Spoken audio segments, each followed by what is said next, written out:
Good day, Mr. Yada. Welcome.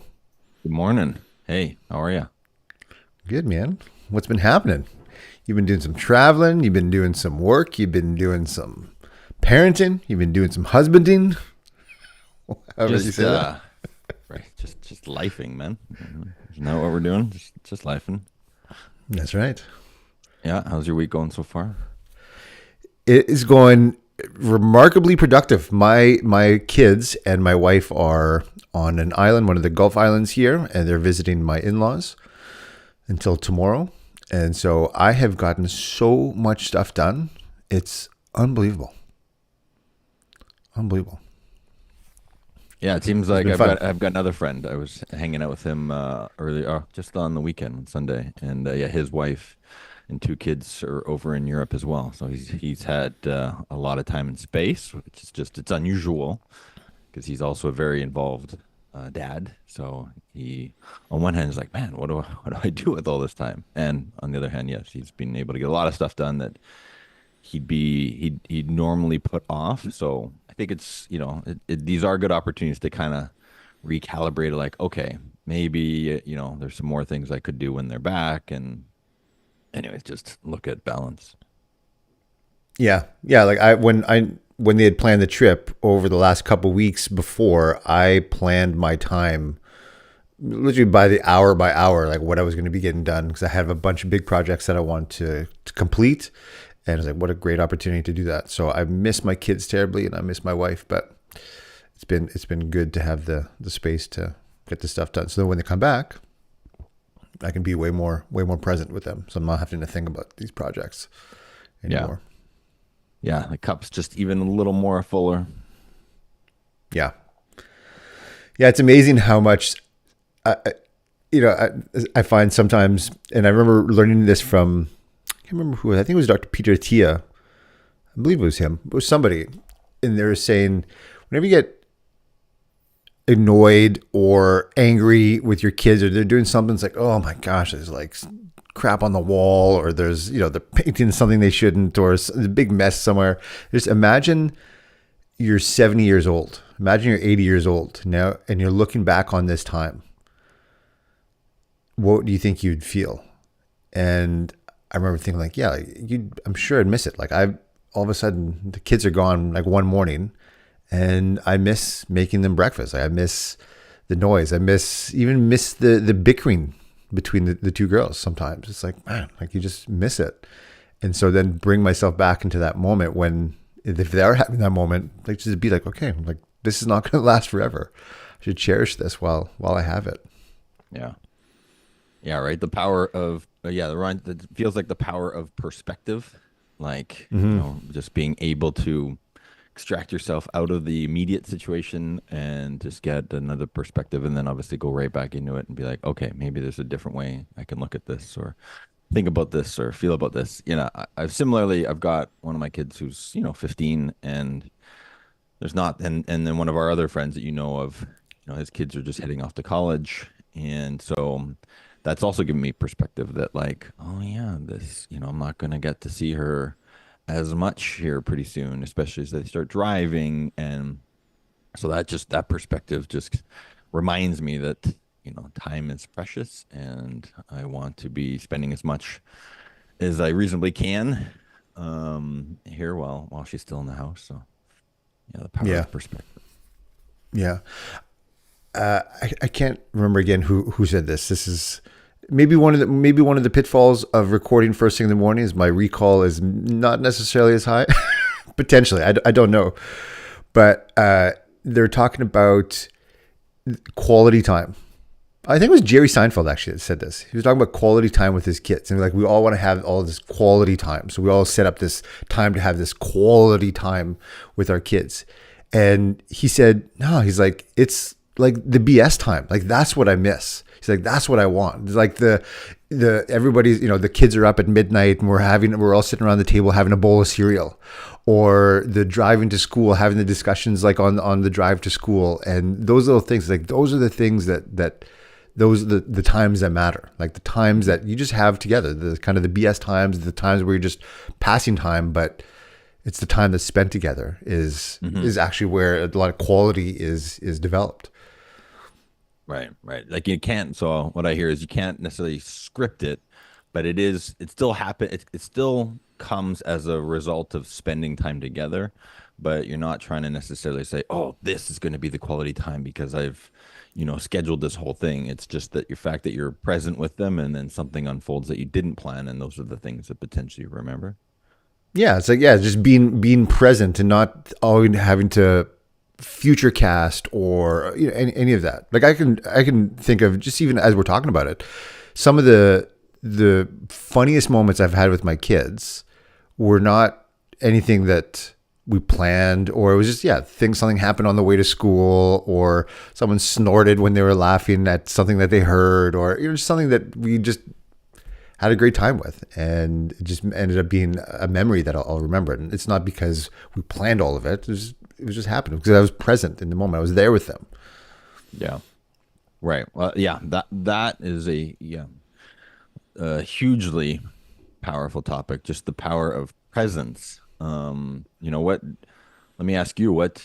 As we talk about that, and we want to make sure that we're there when they are here. When they're back. What are some things that you do to be present? One of the things that I'm doing more recently, because I found that it was a problem, I realized that it was an issue, was just being on my phone. And there was, especially because more recently I started a new business. And so I was having a lot more conversations, more like sales types conversations on Messenger and things like that. So I was just always on my phone trying to do that. And what I found was my kids were like trying to get my attention, and they were getting annoyed. And I remember just having a conversation with somebody on my phone, and my daughter saying, "Papa, Papa," and I was just not even there with her, and she was just, "Papa," and it wasn't until that kind of jolted me, like, "Oh my God, what am I doing? Like, this is so dumb." And so I just set a time. So when I come home now, my phone goes into the charger as soon as I get home, and that's that. And so while the kids are there, my phone is put away. And this is only literally, this is only over the last few weeks that I've really implemented this, because it was something that was really big. And for me, another thing is we just have our routine set around some of that. One of the things that I love, especially now that they're younger, so I get to do it, is bath time, bedtime.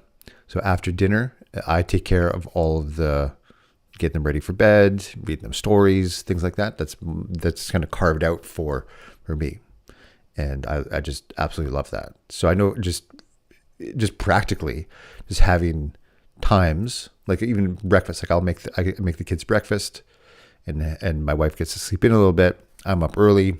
My older daughter's up super early, so we have some time kind of carved out at the end of the day. And so, it's just really planning. It's just not necessarily that, like we were talking about, it's not that I'm planning those moments, but it's just creating that space on a consistent basis to be able to have some of that time, to be able to be present. And I know that's the time for that. It's actually in my calendar. So from 6 till 8 is dinner, bath, bed. And that's the time. Right. It's in the calendar. So that's just what we're doing. And one of the concepts I remember a mentor of mine, Tommy, was called the concept of the solid yellow line. You ever heard of that? No. It's like when you're driving down the highway, if you're driving and all of a sudden the line is space, like there's the not the dotted line, but it's not solid line. Yeah. It means you can pass into the other lane. You can go into the other lane to pass another car. But if there's two solid yellow lines, if there's solid lines, you don't pass. You just stay in your lane. Yeah, yeah. And so for me, that became the concept, or it became the kind of the practical application in my schedule. Is like all of these things that are in my calendar, those are solid yellow lines. We don't pass. We don't shift. Those things are just there. We don't do anything else. That's it. And that's that. Right, right. It's funny how the phone it's a tool, right? Like it can be used as a distraction, as you're saying, or it can be used, not necessarily in the way you want in those moments where you want to be present, or it can help you actually be more present. Like I was thinking the same things as you were sharing that, right? Like the phone, yeah, I mean, we ultimately want to teach our kids good behavior, and it's like I realize the same thing. Like if I'm having a conversation with someone on there, it's no different than if they were like right here in front of me and I'm talking to them, but I'm not talking to this other person that I want to be present with, right? So I've been mindful about that as well. It's like, oh, because sometimes I do need to have a conversation with somebody, like, oh shoot, I forgot something. I need to tell them right now. But I'll make a point of saying, oh, I just need to talk to this one person. I just happens to be on my phone. Let me turn and talk to them. I'm not going to interrupt you or anything like that. And then I'm back. But just thinking about it like that, and then it can be so distracting. Like I've turned off all the notifications largely. Like the only things that come through are text messaging, which most people don't use anymore. It's all, WhatsApp or something else. Only thing that comes through is text messaging and phone calls. And therefore it's not, if I'm being present with someone, it's not buzzing anytime, whatever, some app thinks it wants to get my attention. So I think, yeah, it's a powerful tool either way, right? To be able to help us be more present or to take us out of the time we want to be present. Like I also use it, like you're saying, like being able to schedule things. And I know Tony's a big fan of this. Once you schedule it, you make it real. And so I find that as long as I make sure I schedule almost everything's in my calendar, right? So I don't have to remember it. So obviously right now our time together is on there, including the prep time beforehand. And then the time that I'm going to be helping them get to school and making breakfast if that's, my day for it. And then my wife and I alternate different days. And then not in anyways. And then the times that I'm going to be calling somebody, the times that I have meetings, the times that I'm picking them up, like everything is in my calendar, which then helps me be more present because I don't have to think about all of those things. Same with any ideas that I have. Like I put it all in my notes. I just think that it's funny that it can be both things where it can be this ultimate distraction that takes us out of being more present, or if I use it to get stuff out of my head, my ideas, my schedule, and everything else, then I don't have to think about it so that I can be fully present with you right now because I'm not thinking about all the things I'm trying not to forget. I've put them somewhere where I know they are, so I don't have to remember them. And then, anyways, that's another thing I use to be extra present is the phone. Yeah, it's interesting that concept of being rigid in the scheduling or rigid in the intentions of that. A lot of people might think like, oh, well, that's just way too. I don't know. There's way too much to that. Like I want spontaneity. I want to be able to be free.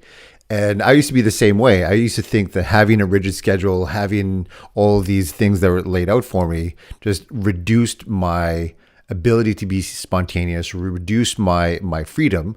But actually, when I actually got down to it, it created way more freedom because it reduced the amount of things that I had to think about. And just like we were talking about off air, but right before we started, you were mentioning my shirt, and we were talking about your shirt, and I was like, man, I just want to get like 2 shirts that I just have 10 of, and you're mentioning that you have that. I was like, oh, like, yeah, like this fatigue of decision fatigue is the more we have to do that, the more that takes us away from the things that actually matter. Like I was watching a video yesterday it was an interview with the CEO of Telegram, and he was talking about how he's got, $100 million in the bank, Bitcoin, all this stuff, but doesn't own anything, doesn't own a home, doesn't own any fancy cars, doesn't own any like fancy clothes. And when he was asked why, he's like, I just don't care. He's like, that takes me away from the things that I want to do. He's like, do I want to spend my time thinking about like, does my watch match my shirt, or do I get this? What kind of pillow do I get in my house? Or do I spend my time doing the thing that I want to do, which is, building a community, building out this thing that, he's really driven and focused on his business. And he's a single guy, and He's like, yeah. He's like, what do I care about a house that only, the people that I love are going to see? Like, what do I care? Like, I don't care about that. And I was like, yeah, like there's a point in my life where I probably wouldn't have related to that, but now I so relate to that.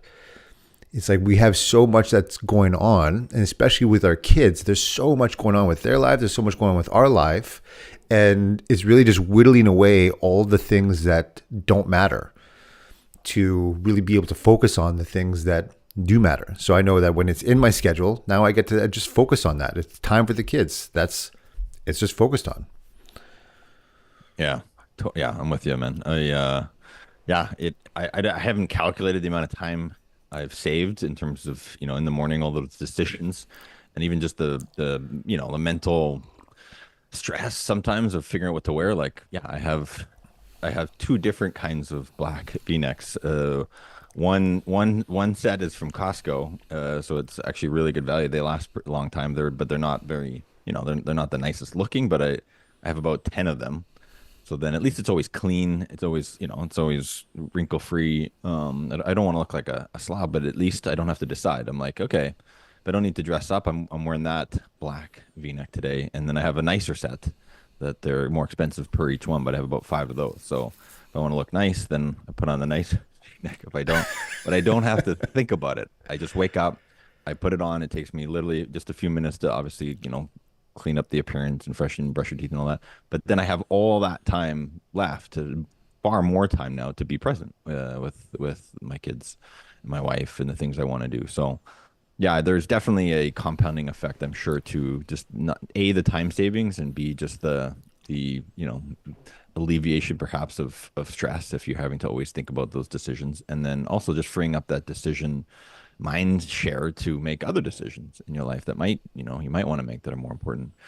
And yeah, I totally get it about ownership as well. I've had a few experiences of this recently where, I've just rented an RV for a road trip. Was that a couple weeks ago?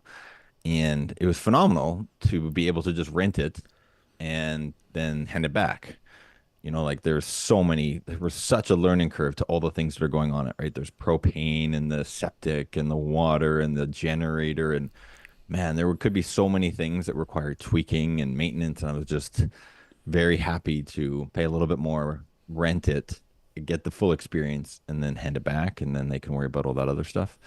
And then same with the boat club that, it was just such a awesome opportunity. And where you're not paying very much, but again, you're just sharing these assets, right? And especially with boats, like there's just so much maintenance with them, and upkeep and parking and cleaning and all this kind of stuff. And just to not have to worry about any of that, but just get to enjoy what you really want to show up, get in one, go for an awesome day with your friends, and then hand it back.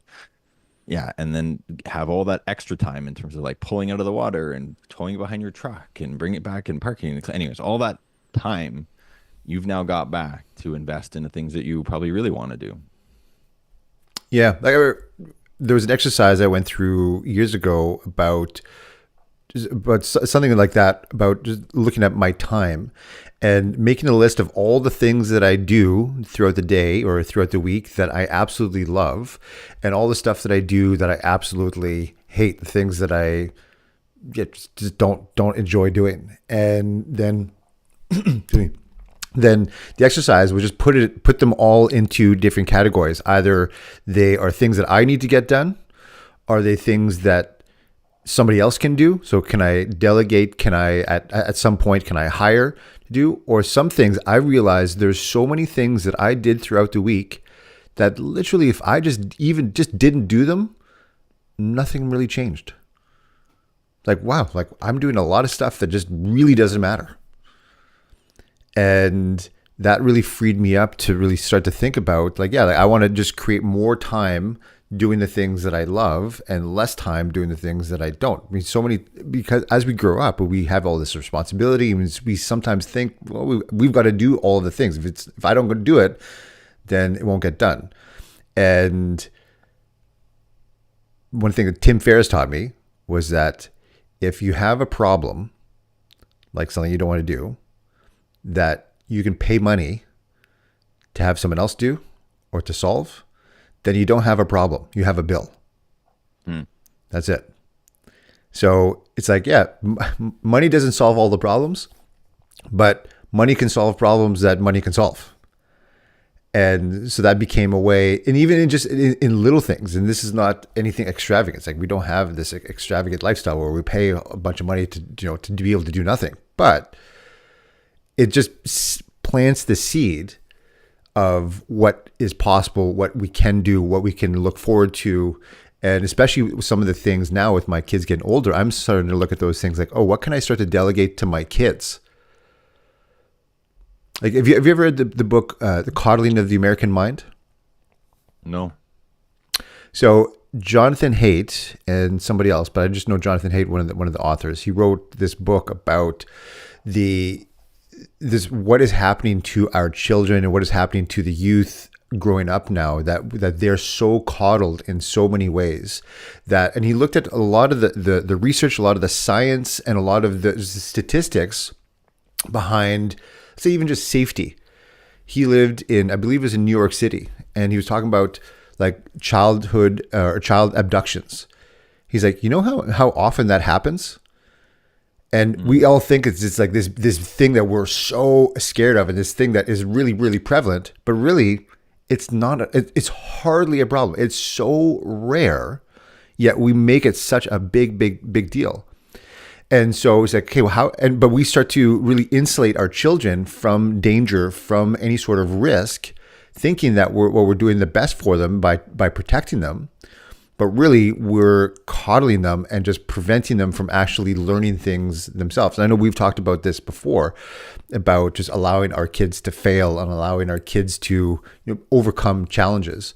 And one of the things that Jonathan talked about in the book, I believe his daughter was 8 or 9, I believe, and she wanted to walk to school on her own, which was, it was a 5-minute walk or a 10-minute walk or something like that. And this is in the city.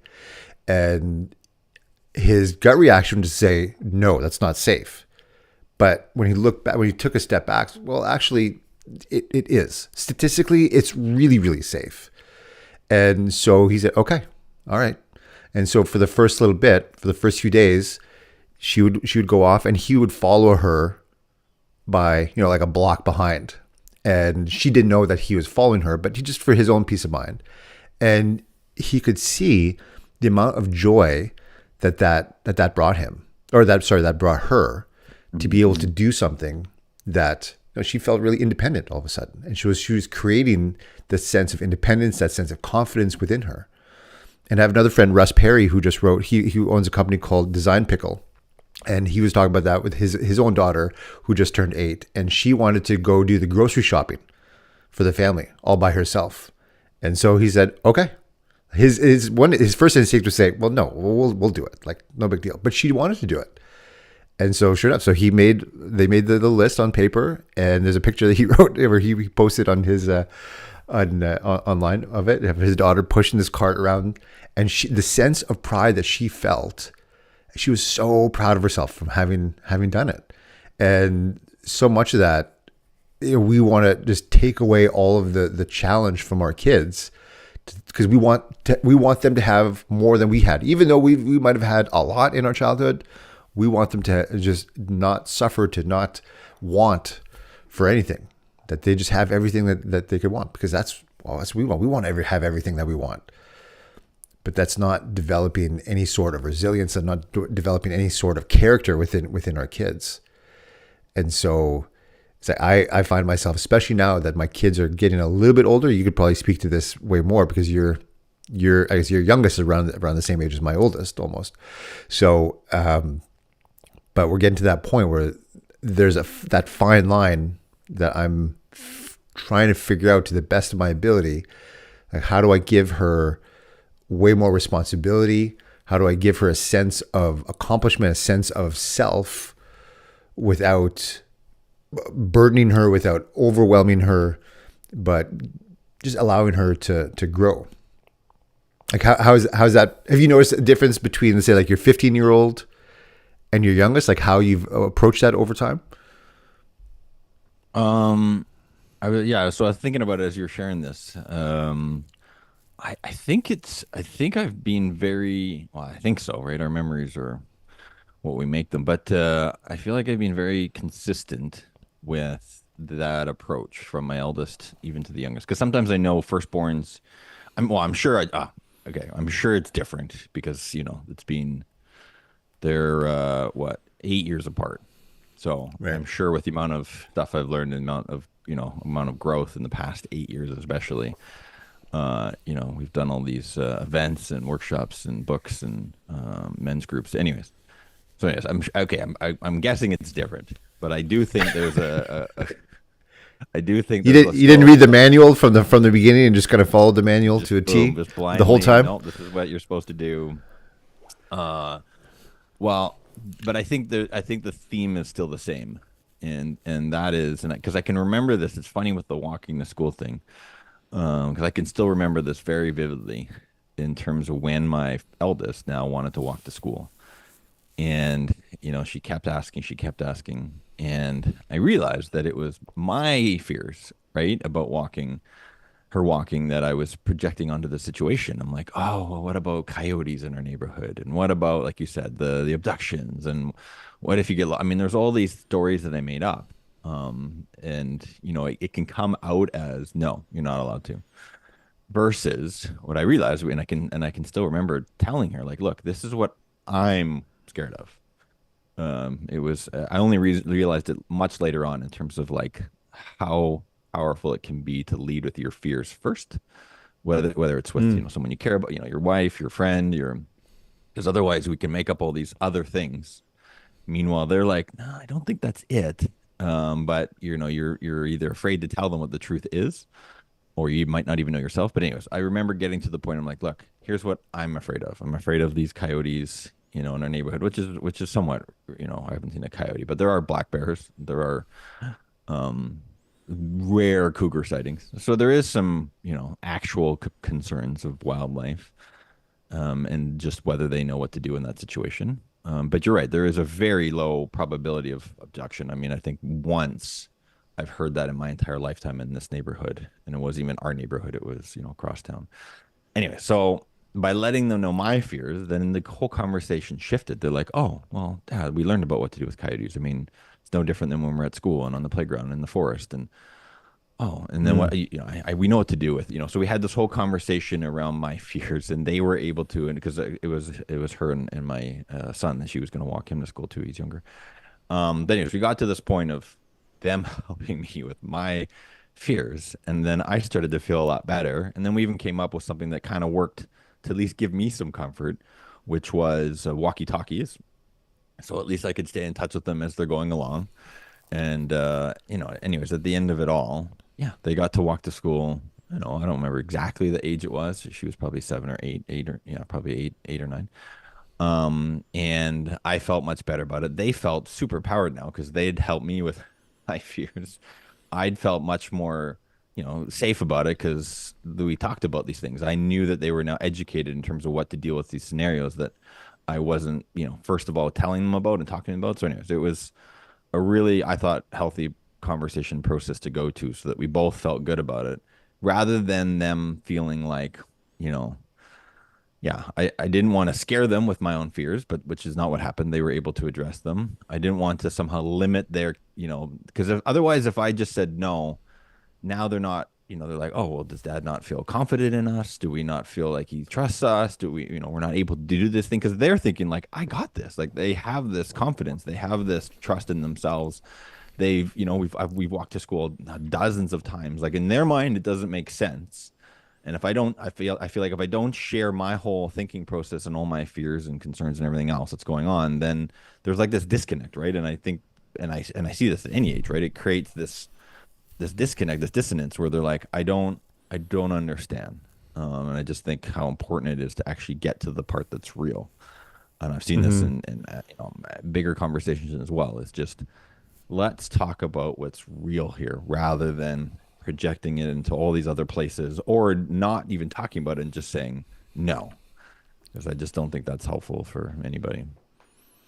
Yeah, I find so often the things that we see, you say in our media or things that I've talked to with my friends, even some things that I've done. There's this ingrained story that we have that the way that I was brought up, some of the things I know, there was some things that I absolutely am like, I'm going to do the same thing with my kids, and there's something I'm like, I'm going to do the opposite with my kids, and because of my own experience. And so like I'm putting my experience onto my kids. And some of those things I've learned over time, some of those things are absolutely just limitations, things that I had challenges with. So I just don't want my kids to have challenges with. But if I don't, if they don't agree with it, if they have a problem with it, and there's this concept of saying, well, just because you have to do this, or we're doing this just because, it doesn't instill a lot of confidence and trust in our kids. It's like, yeah, so they just growing up thinking like, well, what the hell? And then they make up, just like we make up our own dumb stories about things. Our kids are going to make up their own dumb stories about things. Like I don't know if I've shared this. I'm sure I've shared this before on here. But when I was, I believe 8 or 9, I broke my leg. Did I share this story? Do you remember this? About me breaking my leg? So I broke my leg. We were tobogganing in Winnipeg, and I hit a tree. I planted my leg into a tree, and my dad was bathing me because I had this giant cast on my leg, and he all of a sudden put like he had the cloth in his hand, and he put the wet cloth onto my cast, which you weren't supposed to, back in the day, you were not able to get these casts wet. And in the moment, I made up the story that because my dad put the thing down on my cast, and he went, and I saw that, and in my little 9-year-old brain said, "Oh, I'm a burden. My dad doesn't want to be doing this. I'm a pain in the ass."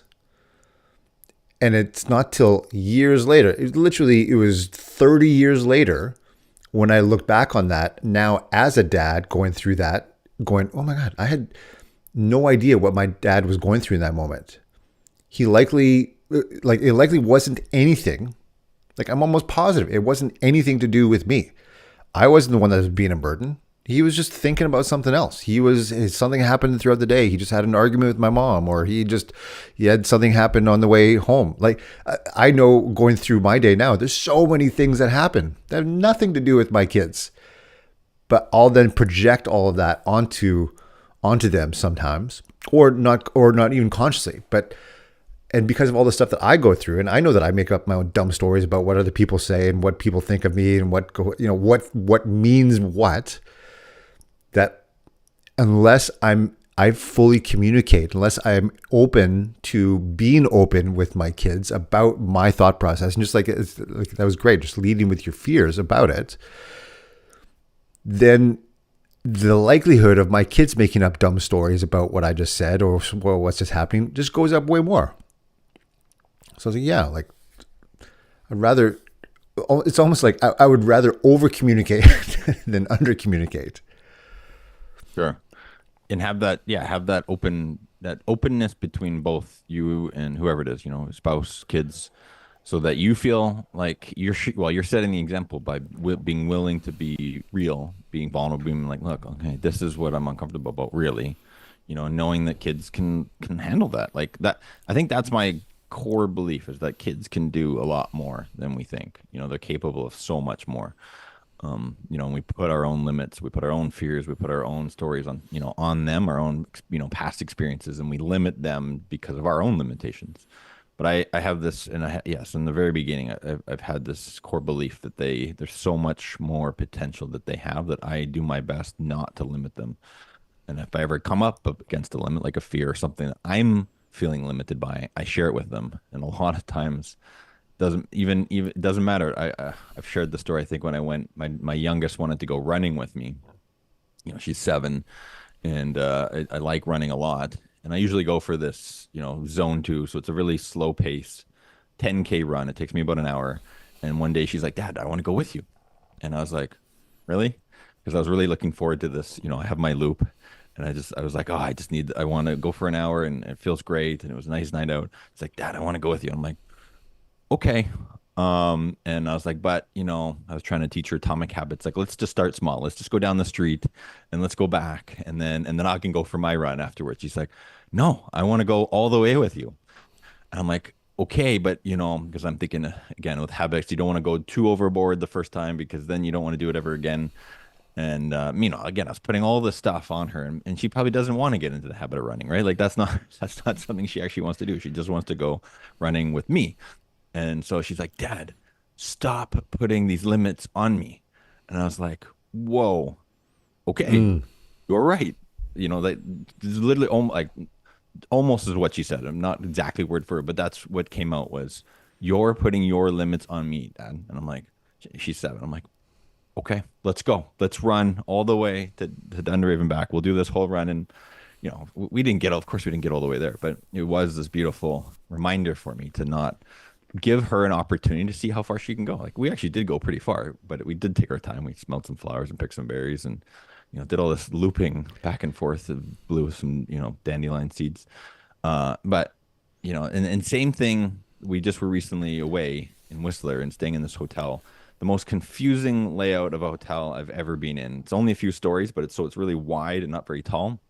And there's all these different buildings and bridges, and again, you just have no idea where you are in this thing. And she's like, Daddy, I want to take us wherever we're going.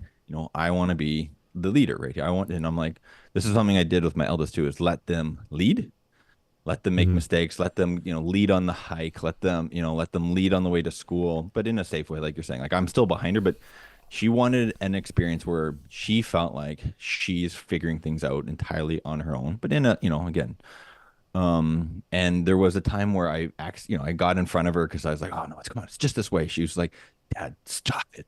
You're getting in my way. Let me lead. Let me make the mistake. And I was just like, that's a summary of the experience. But I was like, man, you're right. Like, just there's this part of us like, I just want to figure it out for you. I want to solve it for you. It's just, come on, it's just left. But just the practice of being like, no, like let them lead, let them make their mistakes, let them, figure things out on their own. Like, don't try and, like you're saying to be, don't coddle them, don't, helicopter them, don't, let them make their mistakes because that's how they learn. That's how we learned. And I'm reminded by this show. I can't remember the name of it, but I think it's from Japan. And you could probably just look up 2-year-old going to the grocery store in Japan. This whole show, the premise of this whole show is showing kids do extraordinary things on their own at super young ages.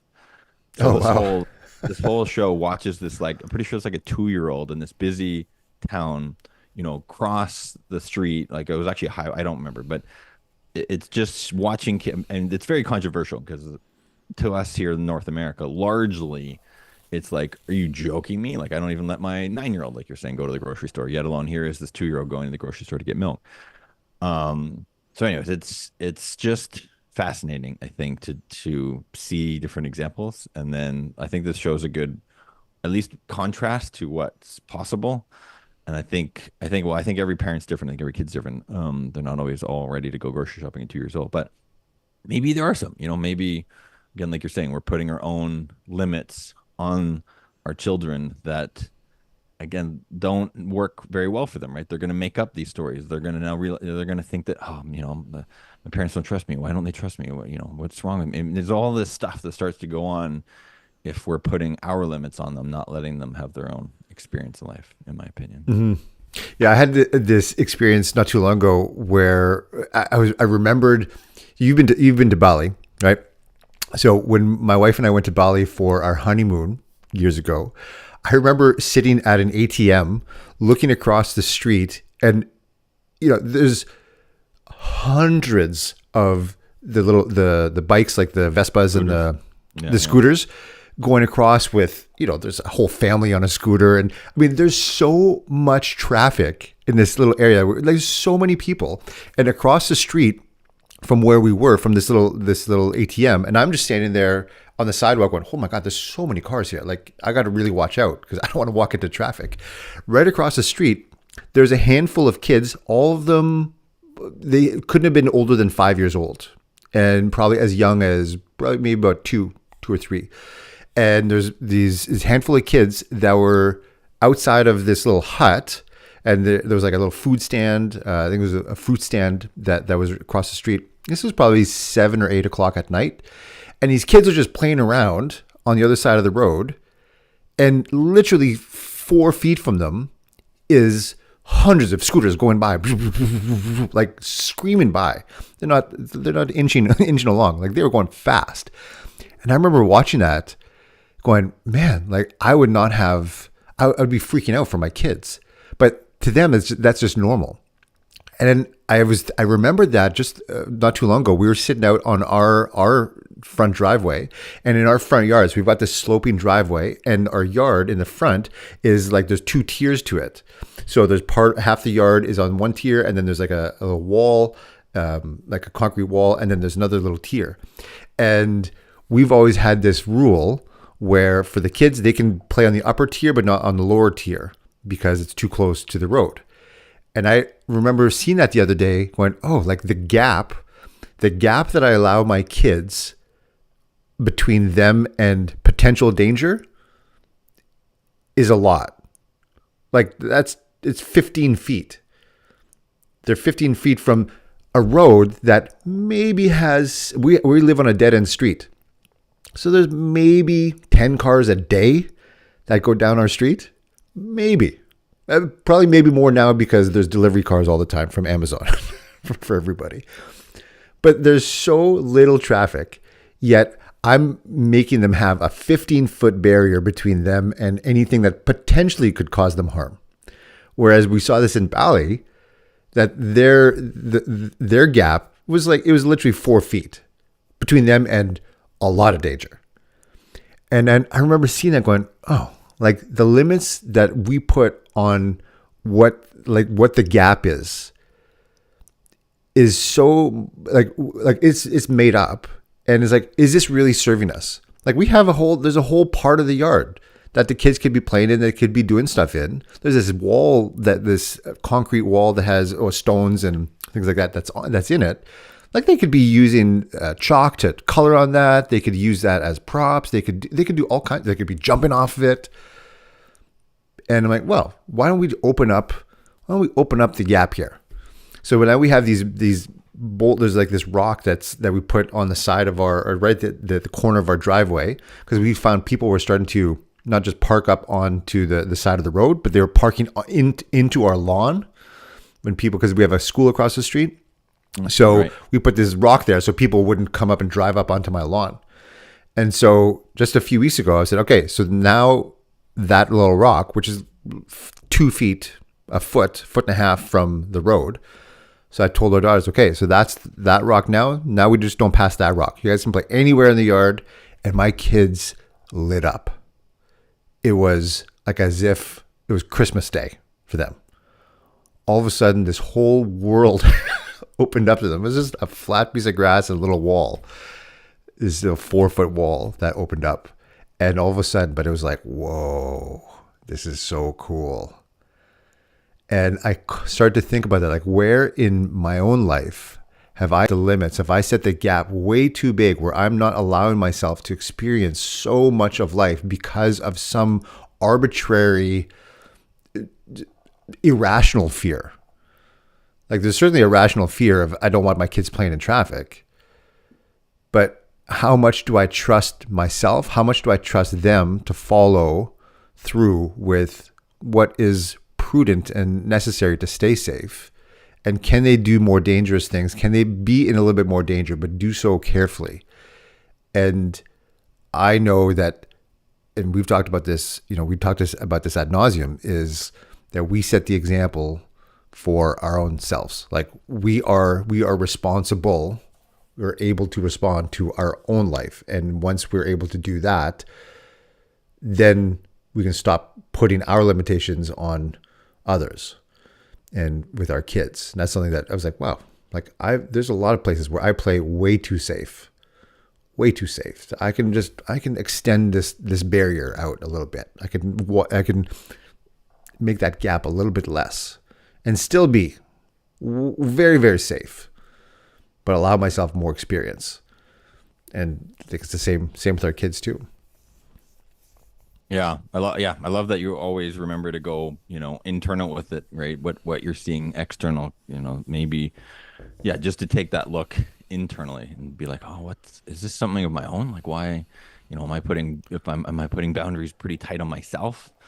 Because you're right, it's a great place to go because and that's such a great example of where it's good to have boundaries somewhere, right? You don't want to just let your kids go wherever they want, whenever they want. Go play on the street, go play in the forest, go play on the highway. Like it's good to have some boundaries. And am I putting them too tight? And then also being able to, willing to go, is there places in my own life where I'm putting boundaries really tight on myself, which creates comfort, but there's that wonderful diagram that you see at all the personal growth conferences. Like all the magic happens outside that comfort zone. So Hmm. where are those opportunities where I can move that boundary still within a very safe, limit of things, but outside my comfort zone. So now I get some growth.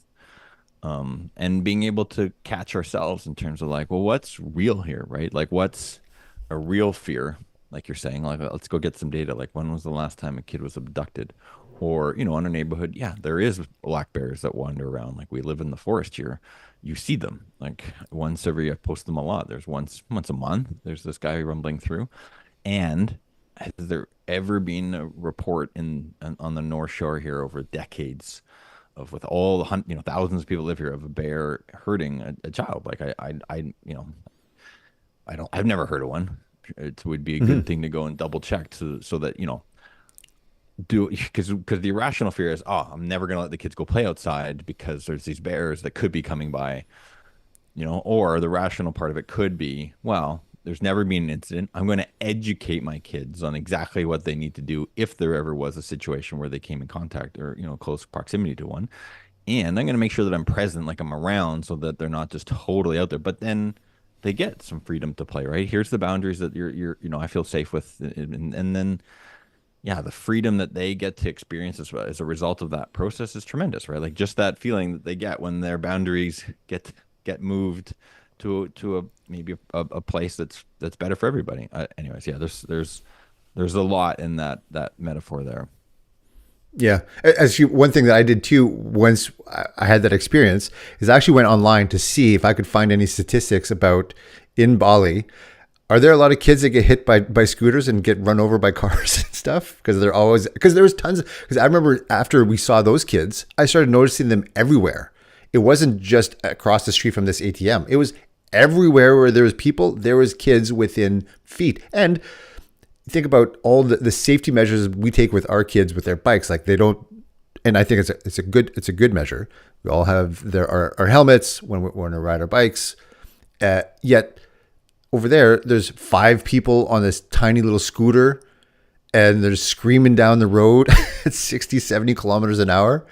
And that's just what everybody does. I mean, that's just the standard that they have over there. And when I looked online to see what the stats were, it was kind of inconclusive. I didn't really find a whole lot. But again, I didn't find a whole lot. So it's not like it's a big problem that I found that there was this whole culture of people getting hit by scooters. I imagine if that was the case, there would be some different rules and we wouldn't necessarily see all that, but we don't. So it's like, oh, like I just made all of this up. Yeah.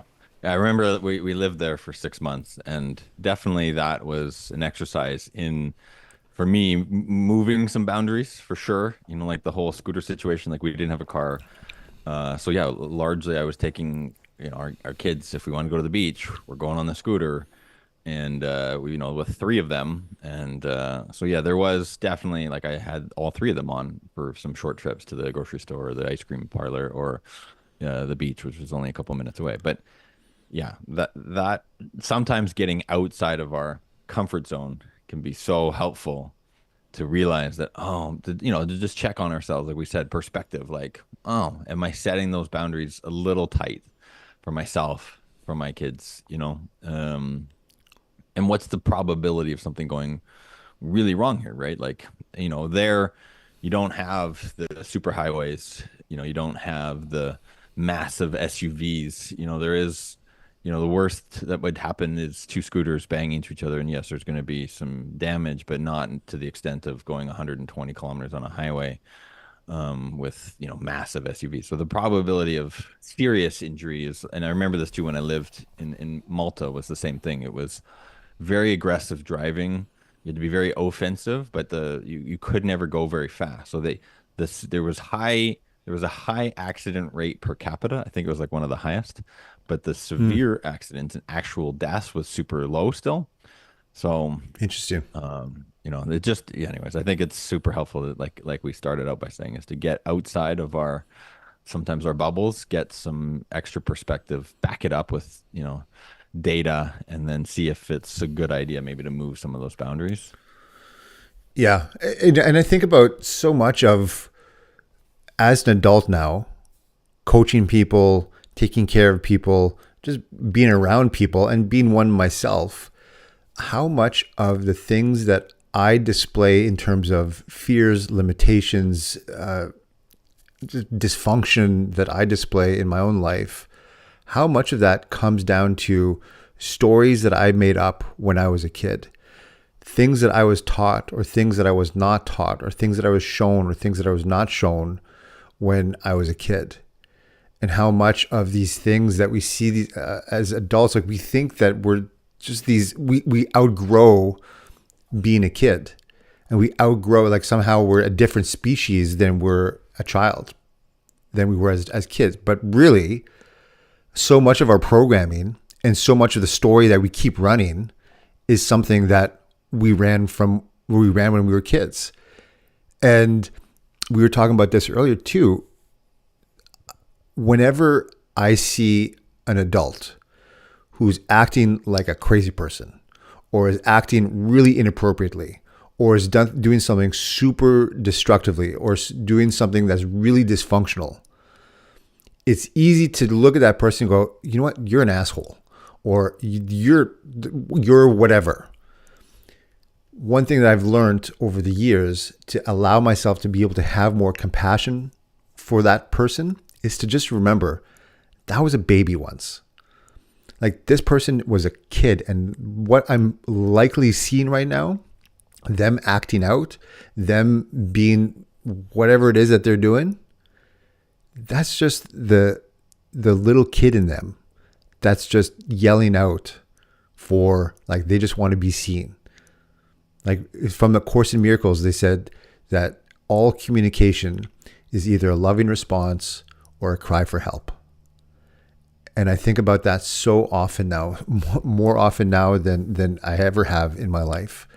And I think about the things that our kids are displaying now, that if there's some dysfunction that I can figure out in my own self that I don't have to pass down to them, that's the part that I want to save them from.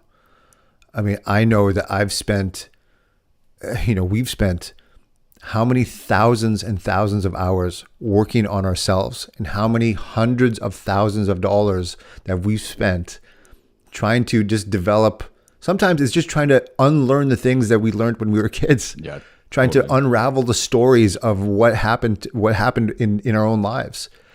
And I just want to be able to give that to my kids. I want to be able to save them the $500,000 in personal development programs and coaching and all that, so they can so they can just start up at a higher level. They can have their own challenges. They can have all that other stuff. But I believe that I deserve, and you deserve, and they deserve, that we do the best that we can to to get rid of all of the pretense, all of the bullshit that we've learned when we were kids, so that we can, so that little kid can not have to communicate as a cry for help, but that everything comes out as loving kindness. Yeah, well, that's a whole show. Let's talk about that next week, just around emotional regulation. Because you're right. A lot of times, if we haven't learned these things as a kid, it's basically, like what I see you sharing there, and what I visualize is just like it's a tantrum, but it just happens to be an adult having it, right? But perhaps they never got help as a kid to learn how to regulate those emotions. And so, and I can see this right in my 7-year-old. She's got some big emotions right now. I think it's why these movies like Inside Out and Inside Out 2 are so popular, is Hmm. because I think there's just a whole new, not new, but it's a whole evolution around just far more appreciating emotional intelligence and how important that is, and how much of how big a part of our life, and how it can run our life if we're not aware of it, how big, just how big a deal it is, and how important I think it is. We can talk about this next show as well. And I know there's going to be people that are going to have different opinions from us on this whole show here today, even. But yeah, I can see with my 7-year-old how important it is for her to learn how to regulate these big emotions that are real. It's not about like not having the emotions. Like, she has them. I'm not going to tell her, oh, stop making such a big deal of this, or why are you so upset? Like that. That's not going to help. The emotions are real. Okay, well, now how do I help her? And again, I think right from the very beginning, coddling would be, oh, I'll help, I'll take those away from you, right? I could distract her, and I don't know, yeah, here's the phone, that'll boom, get her out of it instantly, sure. Or here's a treat. Here, there's so many ways you could coddle and try and get them out of those feelings, but that's also not solving the problem. It's Hmm. not like it's a problem, but that's not helping them. That's not empowering them, right? That's still a band-aid. To me, the solution is helping them uh, what's the right, regulate, manage, you know, deal with these real emotions, what's actually real for them. And then the more I can help her do that, the more opportunity she's going to have on her own to be able to do that in life. And obviously, I'm not going to be able to do that later on. But if you don't get that training, if you don't get that learning, and fortunately, they're starting to talk about this in at least in our kids' school, then you can have a whole cohort of kids that grow up not learning how to deal with these emotions, especially if someone else dealt with it for them, or they just never got them dealt with, period. They suppress them, they just let them run rampant. And then, I feel like that's what you're sharing about when you see these adults, is like they're just having tantrums that they never got the learning about how to deal with them. And I just don't think that's ideal. Hmm. And we start, place to start is with us, and figuring out how to, like you're saying, our own growth and learning how to deal with our own emotions, and then being able to pass that learning on with our kids and teach them, so that, yeah, they get that learning a lot quicker and a lot faster than we did, and a lot cheaper. Yeah. As you're saying that, I'm struck with how it's like how privilege is not the right word. That's not the word I want to use. How easy and how good life really is for us. If that's what we're that's what we have the capacity to be able to think about now.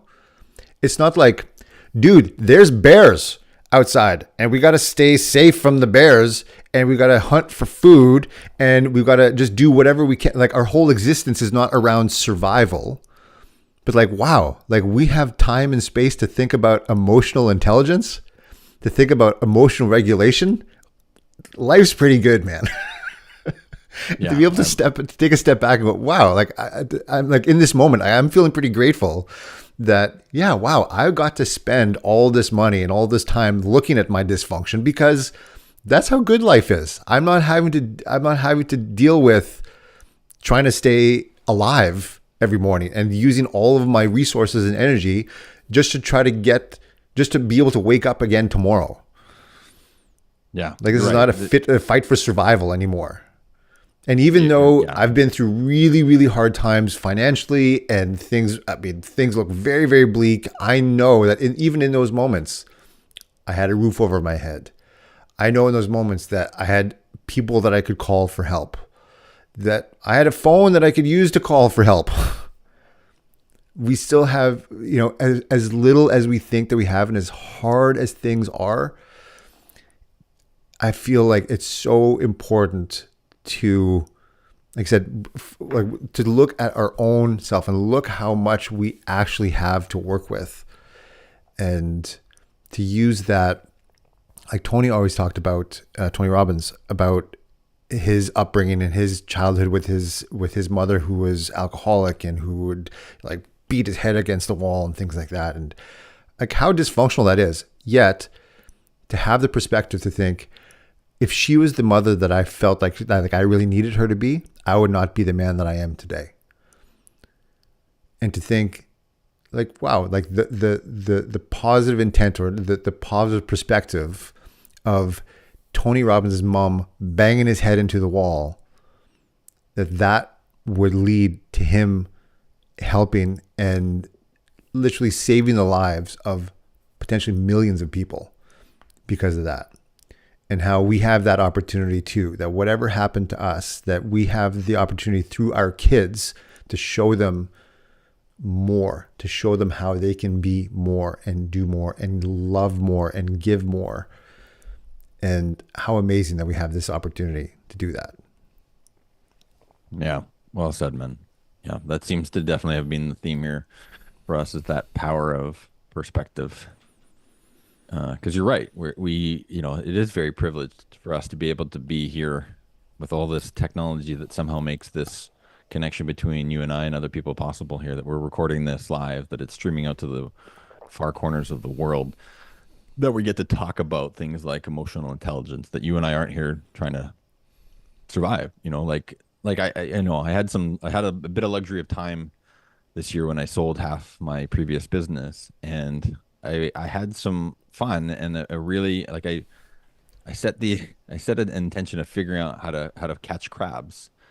And we joined this boat membership. Anyways, it's a long story, but the point was, I was realizing, like, oh my goodness, like, what if I actually had to catch this food for my family to survive? And it was this funny, I made a whole bunch of stories about it, and it was super hard, and I was just like, oh my goodness, like, fortunately I don't have to, but like, it was really difficult and frustrating, and this huge learning curve.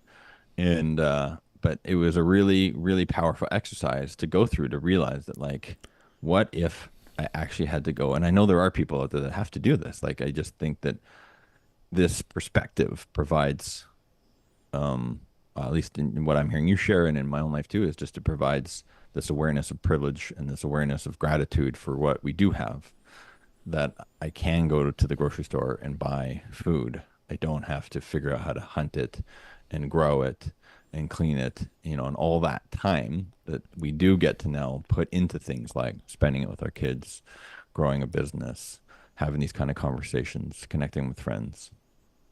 Yeah. I love it, man. So this is so funny. Again, I found this for myself so valuable, and yet it was nothing of what we planned to talk about today. We'll have to say that for next week. Yeah. We're going to have a bank of a million things by the end of the year. Keep pushing off the things we want to talk about to, I guess, the things that to make way for the things we need to talk about. Yeah. I love it, man. Yeah. Yeah. Appreciate you. Appreciate the convo. And appreciate those who are listening. And feel free to give us some comments, some feedback. We'll be here next week. All right. Enjoy the day, my friend. Thanks, brother.